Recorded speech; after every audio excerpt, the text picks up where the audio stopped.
Hello, कसे आहात सगळे? आज आपण बघू मेष राशीसाठी येणारा वीक कसा असेल तो.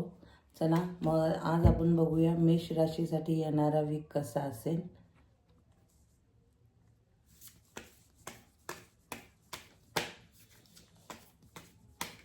काय म्हणते युनिवर्स, मेष राशीसाठी येणारा आठवडा कसा असेल?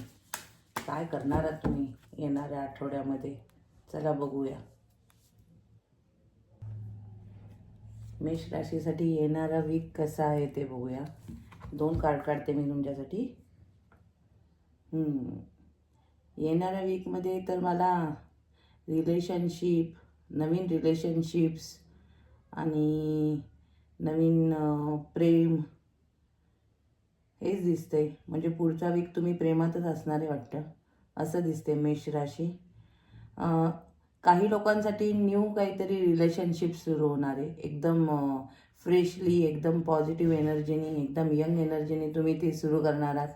काही प्रपोजल येईल, काही नाहीतर तुम्ही प्रपोज कराल, नाहीतर तुम्हाला कोणीतरी प्रपोज करेल.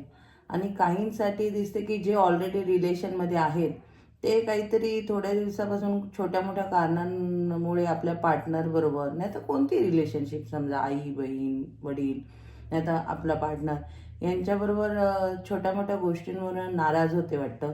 काहीतरी त्यांच्यात मिसकम्युनिकेशन झालं होतं. ते आता संपवून ते परत त्यांच्याबरोबर एक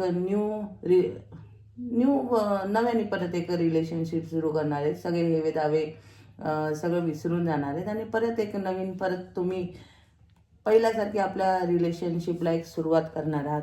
युनिव्हर्सही तेच म्हणते की छोट्या मोठ्या गोष्टींवरनं नाराज होऊ नका, फुगून बसू नका. मॅच्युअरली एकदम जरा आपल्या रिलेशनशिपला हँडल करा. सगळ्यांचं ऐका, स्वतःची मतं द्या, दुसऱ्यांची मतं ऐका आणि छान एकदम एनर्जेटिक आपला पुढचा वीक प्रेमात घालवा. आणि प्रेमच दिसते नेक्स्ट वीकमध्ये तुमच्या मेष राशींबरोबर. चला मग एन्जॉय करा तुमची नेक्स्ट वीक प्रेमाबरोबर तुमच्या. चला बाय, पुन्हा भेटू लवकरच.